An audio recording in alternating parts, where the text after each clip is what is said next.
Tonight on The Proof Is Out There. Is a UFO swimming over Colorado? What the f are those?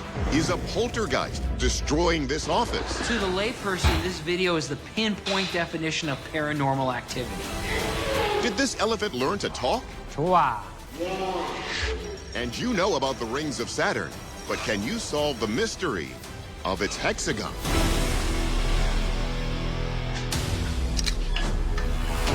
Around the globe are videos, What are those things? It's moving. photos, and sounds that defy explanation.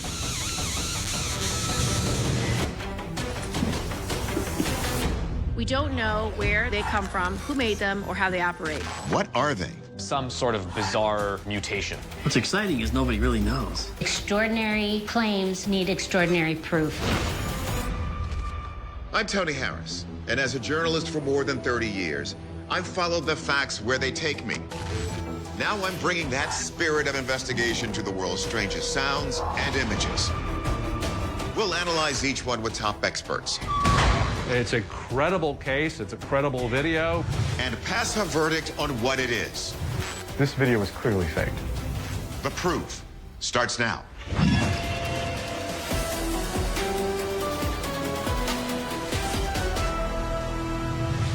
Good evening and welcome to The Proof Is Out There. Although famous for its natural beauty, Colorado Springs is also known for its numerous military bases, like the United States Air Force Academy, and its large number of UFO sightings. As our next video will show you, if you want to see something truly unique while visiting the area, I suggest you look up.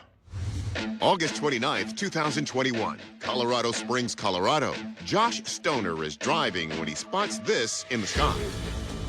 That's in the sky right now, everybody. Two mysterious, somewhat menacing objects hover in the distance. They begin undulating about, independent from one another. In the footage, you can hear Josh's utter confusion, and we understand why. What the f are those? Field researcher Ken Gerhardt says these airborne objects move more like something you'd see deep in the ocean. Whoa, that's crazy. Both of them look like they're alive. It's displaying some tentacles or limbs or something. It actually looks like some type of octopus or squid. Tentacled creatures from outer space are a common theme in the horror fiction of writers like H.P. Lovecraft. Could it be possible that we are looking at real evidence of interstellar visitors from beyond? There are actually many reports of what researchers view to be UFOs that are alive. Unidentified flying objects that either look like giant disc-shaped objects made out of flesh, or in some cases, octopus, squid, or jellyfish type of animals that are floating through the air. Celebrated U.S. astronaut Leland Melvin, who has clocked over 560 hours in space, believes he saw a translucent, curved, organic-looking thing hovering around the payload bay doors during his time on the space shuttle Atlantis in 2009. It's a fascinating theory, but we'd be remiss not to point out the unique area below, which is dotted with military installations and Air Force bases. Could these sites be related to the strange events in the clouds above? In 2019, the military demonstrated a new type of drone technology. Consisting of microdrones, the drones are a collective organism utilizing one brain for decision-making. And these microdrones actually adapt to each other and interact like a swarm or a hive of individual units. It was recently reported that the U.S. is developing swarm technology that could be used to thwart a potential Chinese invasion of Taiwan. If the objective behind this microdrone technology is to confuse the enemy, then what a better alignment than the shape of a giant octopus or squid flying through the air with flowing tentacles. Scarily enough, it's not just the military that's using advanced drone technology. Several years ago, a drone carrying 6 pounds of methamphetamines crashed on the U.S.-Mexican border. Local authorities said this was hardly the first time this had happened. To find out more about what's in the skies overhead, we turn to our experts. First things first, we checked in with video authenticator Michael Primo to test the legitimacy of this video. Using some scientific methodology, we can confirm that these objects are in the air and are traveling throughout the air and were being photographed that way based on the natural movements of the camera at that distance. So it's real. But what is it? Astronomer and video analyst Mark D'Antonio is doubtful that this is some living UFO. The problem that I have with that theory is that you can see that in some cases, those tentacles separate from the object and come back. If we zoom into the video, we can see that this may not actually be a solid singular structure. You would expect the alien entity to be cohesive, and that tells me that these are separate objects, all working in unison with each other. So are they tiny drones in a drone swarm? D'Antonio says not so fast. So with a military drone technology, one of the things you would probably expect is that you'll have one leader and the others will follow. But in this particular case, we're watching the leader change every split second. It's changing all the time. You would expect that there would be one cohesive leader with the rest following in a formation. This is too random. But before we admit that we're stumped, D'Antonio thinks he knows exactly what this is. We know in nature that this is something we've seen before. A starling is a small bird. In this particular case, we have hundreds and hundreds of them. They're safe, moving in a flock. One becomes a leader 1 second, another becomes a leader another second. While it still remains somewhat of a mystery, scientists theorize that starlings move like this in order to confuse airborne predators, like the peregrine falcon. That is something that looks like this octopus in the sky to people who may not know what this is. And it does look very strange, but that's what we're seeing here, a murmuration of starlings. Our verdict, a murmuration of starlings. This creature looks so otherworldly because it isn't just one creature, it's many. It wasn't micro drones this time, but given the Space Force installation in Colorado Springs, we're gonna keep our eyes on the skies. We're currently living in the second golden age of UFOs, which obviously means there was a first golden age. It happened in the 1940s and 50s, and one of the most compelling pieces of evidence was a photo of a flying saucer that fascinated and perplexed researchers for decades. But was it a UFO or not? It's around 7:30 p.m. on May 11th, 1950, in McMinnville, Oregon. Evelyn Trent goes out to feed her animals behind the farmhouse she and her husband Paul live in. While attending to her chores, she is astonished by what she sees in the sky. She runs towards the house, yelling for Paul to grab their trusty folding camera. They manage to snap 2 photographs. Both photos show a large, metallic-looking, disc-shaped object hovering in the sky. In one shot, power lines can clearly be seen above and below the object. In another shot, the UFO appears to be trapezoidal in shape, with what looks like an antenna or beacon. Journalist Aaron McCarthy says the Trent photos soon become iconic. The 1950s were considered the golden age of UFOs for a couple of reasons. In June 1947, we have Kenneth Arnold, a pilot, seeing some really strange UFOs over Mount Rainier. And the media coverage of that gave us the term flying saucer. In July of 1947, we have the crash at Roswell, which really kicked UFO mania into high gear in the United States. Then, in 1948, a veteran combat pilot, George Gorman, reports an altercation with a speeding, glowing orb from the cockpit of his P-51 Mustang over Fargo, North Dakota. By 1950, the floodgates were open. So in the midst of all of these things, you have the Trent case. The Trent photos were first published in 1950. They went on to be circulated and scrutinized in newspapers across the country for more than 2 decades. But in 1976, they'd received their most exhaustive analysis yet, when Bruce Maccabee, an optical physicist for the U.S. Navy, conducted his own examination of the negatives. Bruce Maccabee determined that they were not tampered with in any way. And he also determined that the line of sight for the 2 photos converged behind the power lines, which in his opinion meant that the object was genuine. The story of what happened to the original negatives is its own controversy. For some reason, Bruce Maccabee held on to them for 25 years. The family thought they'd been lost. A newspaper later claimed ownership, which prompted an ugly legal battle between the paper and the family over this incredible piece of UFO history. You can only imagine what the UFO community makes of all of this. Let's see if our experts can shed any new light on this age-old mystery. First off, we take the photographs to astrophotography expert Andrew McCarthy. He has his doubts about the authenticity of the images. There's a few ways you can produce this type of effect in camera. Throwing a hubcap like a frisbee. But I think that would produce motion blur that would be very evident in the photos.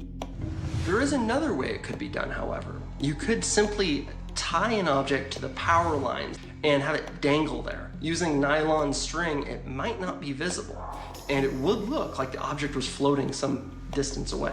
I think the most likely answer here is there was some small object that resembled a craft that was hung from the power lines in this photo. But what would the family have to gain by staging such an elaborate hoax? Rich Hoffman, the head of the Scientific Coalition for UAP Studies, points out that the Trents never seem to exploit their photos for financial gain. There was no intent on trying to make money or selling a story. In fact, their belief was that what they were seeing was something that might have been from the US government, and they were questioning whether they should even talk about it at all. Hoffman acknowledges that our military, as well as others, was experimenting with various exotic flight technologies at the time, including VTOL vehicles, which stands for Vertical Takeoff and Landing Aircraft. You have the Abro disc that was created to build like a flying saucer kind of platform, which had a jet engine that was pointing down with a large blade that would help to lift the object up. Hoffman also points out that one examiner's careful scrutiny of the lines of sight and the relative position of the power lines in each photo eliminates the wire dangling theory. Dr. Bruce Maccabee said if I stood in this spot and I took this photo, and he drew a line to where that line of sight would be, and then he moves over to the next spot where the object is now seen in a different position when it's tilted up, where the lines would converge at would be beyond the telephone wires, which then indicates that it was not connected to the telephone lines. Maccabee's analysis proves the two lines of sight don't converge directly under the wires, which is what we'd expect in the case of a hanging model. So I completely rule out that it's a hoax or anything contrived. And I go with this being a UFO.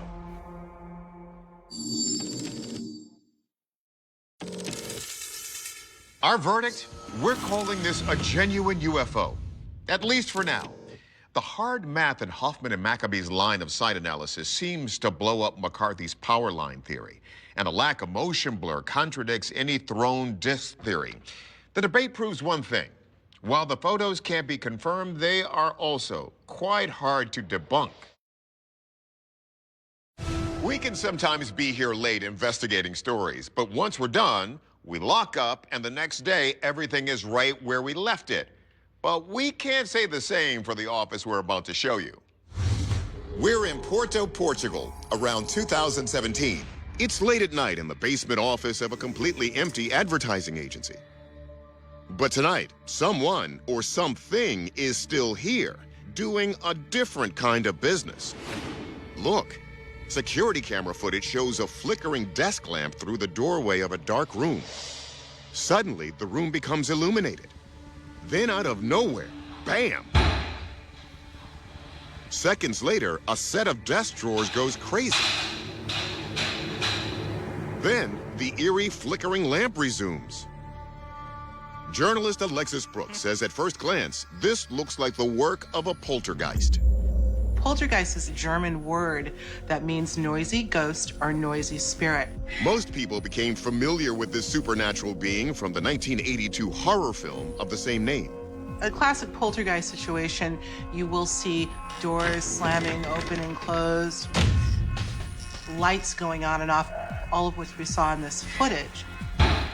According to legend, poltergeist can be powerful enough to throw people across rooms and leave visible bite marks. Brooks says the energy of the environment might bring them about. It's been said that poltergeist activity can actually be produced by extreme emotional effects from a living human being. Could there have been some bad juju going on? Local legend offers a theory that could be the key to this mystery. Not far from the office was a convent that was home to the last surviving nun from the disbanded Order of the Sal Bento de Ave Maria. It was destroyed to build a train station after her death in the late 1800s, and it's said the nun still seeks revenge against those who brought about her order's extinction. The question is this nun angry about the demolition of the convent? In certain cultures, the vengeful ghosts are said to be female. So would it be any surprise that this nun roams these halls to this day? The convent of Sal Bento de Ave Maria was struggling long before the final nun died, and the order was forced to sell its prized silver in the public square. So could the ghost of that angry last nun actually be creating all of this chaos? Let's see if our experts can find the cause of this creepiness. First, physicist Matthew Shadagas analyzes if this could have been seismic activity. Porto is a few hundred miles north of the Gloria Fault, which has triggered several large quakes along the Eurasia-Africa plate boundary. In the year that this video was allegedly taken, 2017, we don't really have records of any major earthquakes, at least in Portugal. Moreover, some of the effects we're seeing, such as the drawers popping out of the desk right here, seem a bit too localized in order to explain this as a tremor. Another theory is Porto's coastal tides. In this area, there are underground springs, which could explain not only what we're seeing in this video, but poltergeist activity claims in general. In other words, the fast-moving underground water could cause a building's foundation walls and furnishings to shake and shift. But after reviewing the video a few times, Shadagas concludes another explanation is more likely. He notices that the video is telling too perfect a story. In this video, we have a beginning and an end that refer to each other. We've got the flashing lights, and then at the end, we have that in reverse. That makes for a beautiful visual story. And that's a hint to me that this is a well-choreographed fake video. What's more, science writer Mick West can demonstrate how this supernatural activity would be easy to reproduce manually with everyday tools. What I would use for that is just simple fishing line. If you're in just regular office lighting and you're in a relatively low resolution video like you have here, you wouldn't be able to see it. And this can pull quite a lot. I could quite easily pull this drawer open just using some kind of fishing line like I have here. Another curious detail. The person who gave us this video declined our request for an on-camera interview. So since we couldn't get the person who filmed this clip to admit to staging the action, we may never know the full story. But our verdict is, it's likely a hoax. Our experts say it looks almost too perfect not to be. That said, if you ever find yourself in Porto, head to the Sal Bento station, and you may just catch a glimpse of the ghost of the last nun. We've brought you a number of stories over the years about strange things that have washed up on shore. They often turn out to be sea creatures, but this latest beached object is something else entirely, and it may have a more nefarious purpose. It's February 2023 in the coastal city of Hamamatsu, Japan. Local resident Eihan Katsura has made his way to Inshu Beach to document an unusual object that's washed up on the shore. Eihan's photos and videos reveal a large spherical object embedded in the sand. そういう大きなものが打ち上がったことが今までなかったものですから、実際どんなものか。It's almost 5 feet in diameter, made of metal with a light orange hue and darker patches of rust. On the upper right side is a small protruding eyelet hook. Officials surround the sphere wearing protective helmets and masks. Eihan says he just can't fathom how it ended up there. こんなものがよく流れてきたなというか、かなり多分重たい、普通動かしたりはしなかったので。Journalist MJ Banias explains that given the location, some wonder if it's an explosive device sent by a nearby geopolitical foe. A month after this orb washed up on the beach in Hamamatsu City. The North Koreans publicly came out and said that they were testing underwater nuclear-armed drones. And then we found this. In 2016, images were released showing North Korean leader Kim Jong-un standing next to a purported miniaturized nuclear warhead that looks surprisingly like this washed-up object, if just a little bit smaller.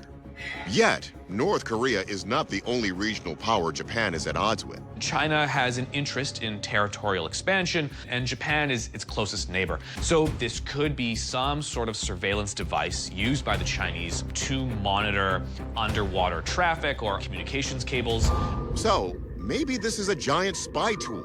During the Cold War, the U.S. Navy used vehicles similar in shape to this one to help eavesdrop on the Soviets. In what was known as Operation Ivy Bells, they wrapped a recording device around an undersea cable. But there's another possibility that's even more exotic. This could be what's called a USO, or an unidentified submersible object. Some people believe that this resembles an object that was recorded by the USS Omaha in the Pacific, basically a round object that crashed into the ocean. Sightings of USOs are less common than reports of UFOs. But U.S. Navy experts say unidentified submerged objects pose a much greater threat to naval vessels than flying ones. Maybe that's why those Japanese investigators first approached this washed-up orb in protective gear. Their initial examination yielded a few answers. Let's see what our experts can find out. Military analyst Tim McMillan considers whether this object could be an advanced piece of equipment used for deep-sea espionage or surveillance. Based on the degree of rust on it, this object is most likely iron, possibly steel. That's not really a material that you would see used in any type of underwater espionage, because it would be something that would be highly susceptible to oxidation. And obviously, if you're sneaking in a listening device, this is not something you're going to want to keep going back and forth to repair and fix. So if this isn't a surveillance device, then could it be a weapon of war from somewhere like North Korea? North Korea is often involved in all sorts of claims of having weapons capable of delivering nuclear explosions, one of which at least is claimed to be possibly shaped similar to the object we're seeing here in this image. If that was the case, this would just be the warhead component of whatever that is. And I would hardly call it a successful nuclear device if the warhead has separated from the delivery system. We don't have a boom. Just to be sure, officials eventually x-rayed this mysterious object and discovered that it's hollow, without any explosives inside. So could this actually be a USO created using a sophisticated alien cloaking technology? Again, McMillan says its iron or steel composition suggests otherwise. It's a very durable material, but it's a very heavy material, and it corrodes rather quickly in underwater or saltwater environments. And so it's not going to be a material that's conducive, really, for any type of exotic extraterrestrial craft. Archaeologist Ed Barnhart believes this object's exterior design provides the clue to its prosaic purpose. There's really no distinguishing features on its surface except for two little eyelets, things that look like they could attach a rope or a chain. It now takes a shape that's very well known, and that is mooring buoy. They're these big metal balls that have chains that link them to anchors at the bottom of a deep spot of the ocean.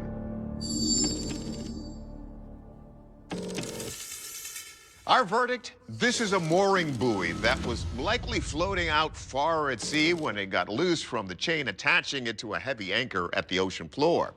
That freed the buoy to drift to the shores of Japan.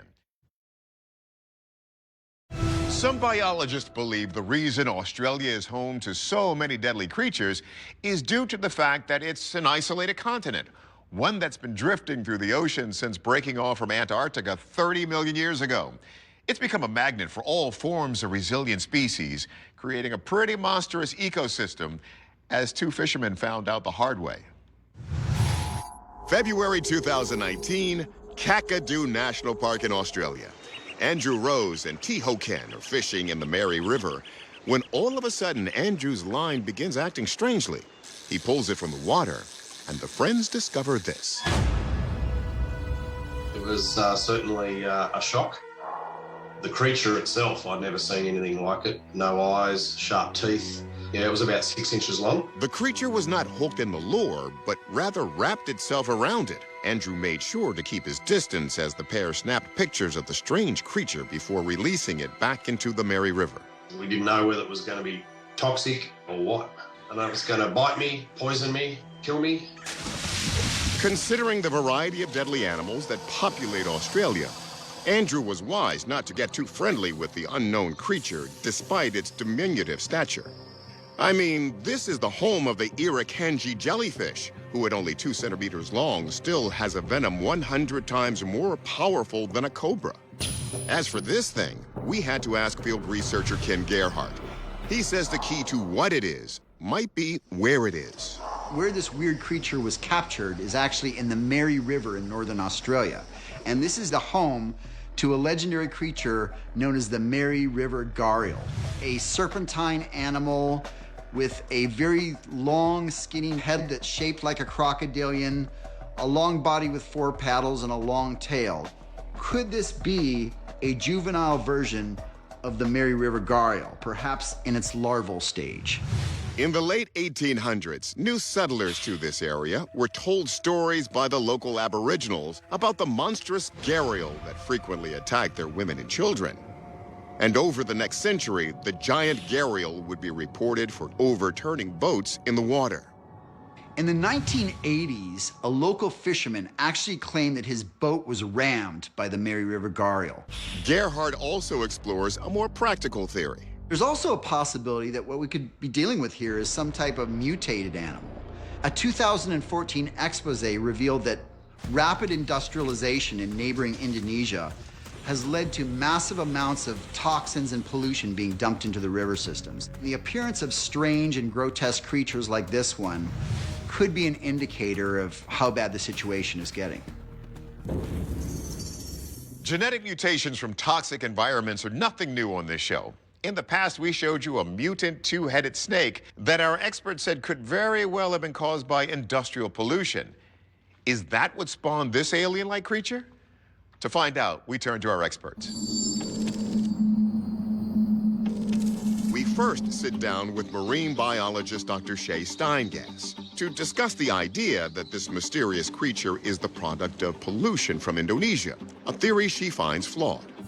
The Mary River flows to the sea, and while we may see off-flow of pollutants like fertilizers or chemicals that make their way through this system, oftentimes the impacts of these chemicals end up in the ocean itself because that's where the rivers drain to.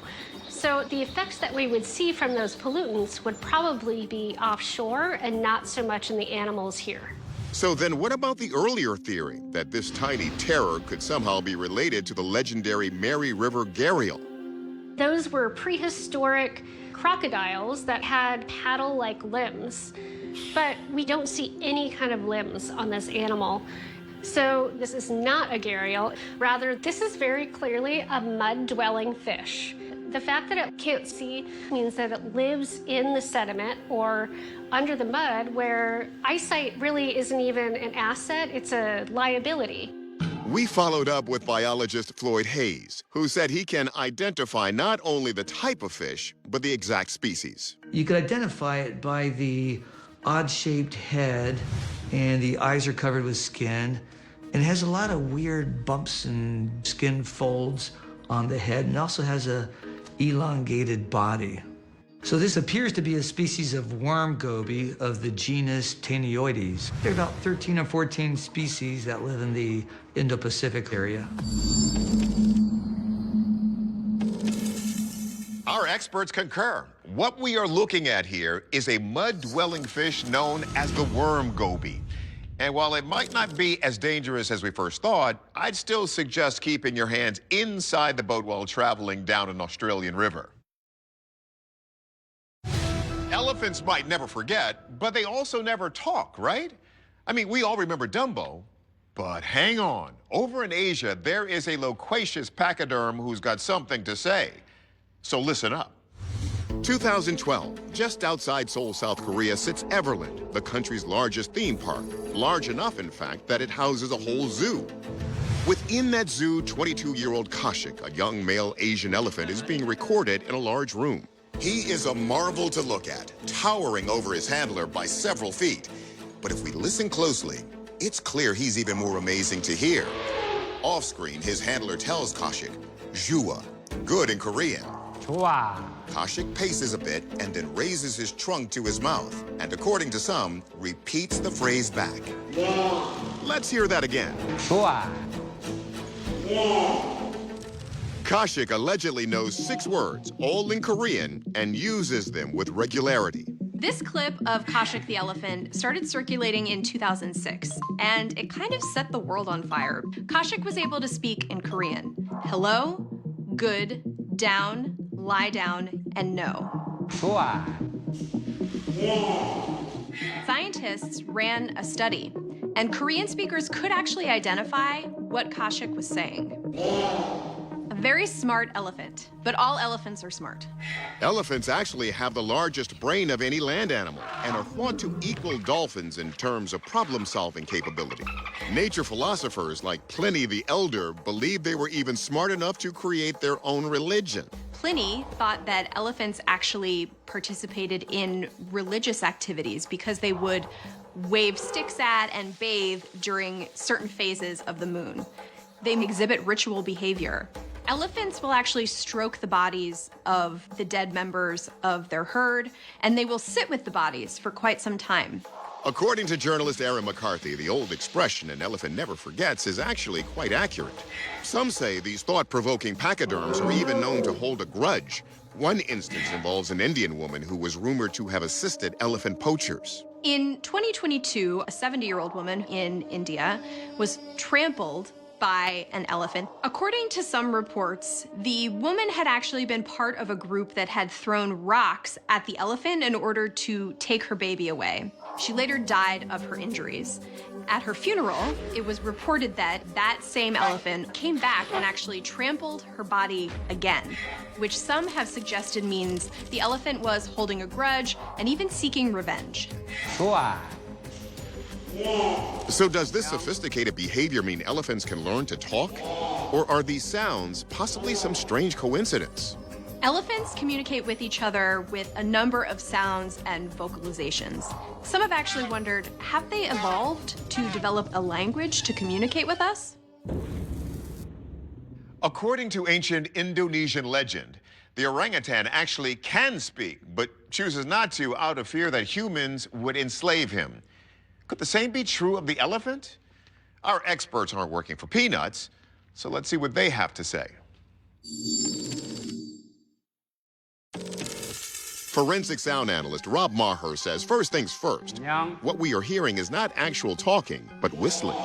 When we speak normally, we have air pressure from our diaphragm in our lungs, and in our glottis we have vocal folds or vocal cords, and the air that's being forced between them vibrates. Now, a whistle is not involving the glottis. It's in the upper part of our mouth. A person can either just use their lips and blow or use their fingers. But apparently, this elephant is able to use the shape of the trunk in such a way to create these whistling sounds. And so we are able to interpret this interesting whistly sound as if it's an actual word. Biologist Stephanie Menke doesn't question Kashik's advanced intelligence, but Menke is skeptical that what we are seeing here is a real-life talking elephant. Elephants vocalize a lot with each other. Typically, their sounds are infrasonic, which means that they are below the level of human hearing. And this elephant created these sounds so that we could hear them and probably looked for the human reaction. Most likely, it is mimicking words that have been said by the trainer. In fact, Asian and African elephants have both been documented mimicking a variety of sounds, including crickets and truck engines. A peek into Kashik's past may reveal what motivated him to create these sounds.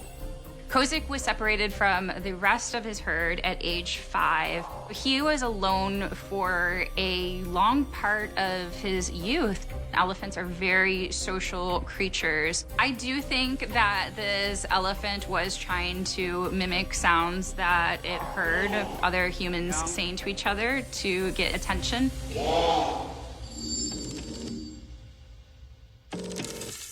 Our verdict? We're calling this a case of mimicry and bonding. Kaushik is one smart elephant, but he's not fluent in Korean smart.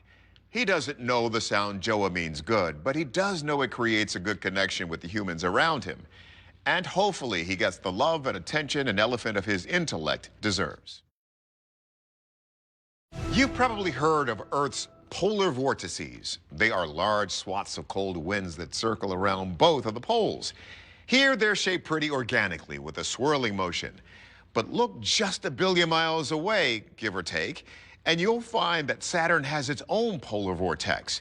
And the one in the north sure looks like it was designed purposely by something intelligent. It's 2007, above the northern hemisphere of Saturn. The Cassini spacecraft is beaming data back to Earth, showing a glimpse of Saturn's northern hemisphere. But what's that almost perfectly equilateral polygon there, above the North Pole? British planetary scientist Lee Fletcher was amazed when he first observed this shape for himself. When the hexagon jumped out at me, I was gobsmacked. The question of what caused that is one that still holds a lot of mystery. Take another look. Saturn is known for its rings, but this hexagon is really bizarre. No other planet has anything like it. Science writer Amy Tidal says Lee was the first to see the hexagon during Saturn's long winter, but it's been mystifying scientists for years. This hexagon shape on Saturn's North Pole was first discovered by the Voyager satellites in the 1980s, so it's been present on Saturn for decades. What's strange is it seems to have changed color from blue to gold, and it appears much larger than originally thought. So why is it here? To some, it's evidence of a spiritual belief known as sacred geometry. Sacred geometry is the idea that certain shapes and patterns appear like that for a reason. According to sacred geometry, the hexagon represents a potential for life. One of the most sacred shapes is the flower of life, which is a shape created of 19 identical overlapping circles. We see this going back as far as the ancient Hindu and Christian cultures. But what or who could have created this seemingly deliberate form above Saturn? Author Jason Martell has an idea. We know that humans are capable of weather manipulation, such as cloud seeding. It's very possible that aliens would have similar technology. This hexagonal vortex could be some type of delivery mechanism for the potential of life. Think about that perfect monolith from 2001: A Space Odyssey. It wasn't just a cool geometric artifact. It was a mechanism for advancing intelligent life. Could this sacred hexagon be something similar? It sounds like a stretch, but some think life may already be advancing near Saturn. Saturn's moon Titan is one of the most interesting places for a lot of people to look for life because it's chemically very similar to early Earth, and it's got a lot of the things that we think life needs to thrive. The hexagonal formation could actually be a key to unlocking secrets of the universe. Mathematicians say the hexagon is nature's most efficient shape. With mechanically balanced angles at 120 degrees each, it can hold the most weight with the least amount of material. But is Saturn's hexagonal vortex proof that there is more to this shape? Our experts explore all the angles. This hexagonal shape isn't actually visible on any of the other planets in our solar system. It's truly unique to Saturn. It's almost like a snowflake in its precision and its beauty. So it is unique. But is that proof it's the result of intelligent design? That hexagon looks like it's something that might have been created artificially, but this is a natural resonance that's based on the way the bands on Saturn operate and the way the atmospheric currents flow. And NASA geologist Dr. Bob Anderson thinks he can explain how and why it was created. This atmosphere is a fluid of gas. And so as it's rotating, it has what's called surface tension between the particles. When two particles rub against each other, they have like a tension to them. The hexagon shape will fall out when fluids of different densities flow past each other. And when they harden, they form a hexagon shape because it's the most efficient way to get into a stable configuration when you're using gas and liquids. In order to get this hexagon there, all the conditions have to be right. But how could the perfect conditions last for decades? These structures are so ingrained into the atmosphere that they remain very constant. A perfect example is Jupiter. The Great Red Spot has been seen since around the time of Galileo. And why has the hexagon changed colors since the end of 2012? Planetary scientist Lee Fletcher says the key is understanding that it takes more than 7 Earth years for seasons to change on Saturn. As sunlight returns to those springtime northern latitudes, you get these smoggy particles being created by chemistry high up within the atmosphere that started to fill in the center of the hexagon and making it appear gold.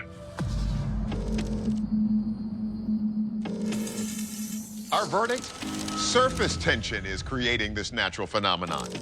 And if it is a sign from an alien or divine intelligence, we're not intelligent enough to figure out what it means just yet. And that's our show for tonight. Thank you so much for joining us. And as always, keep those cameras rolling.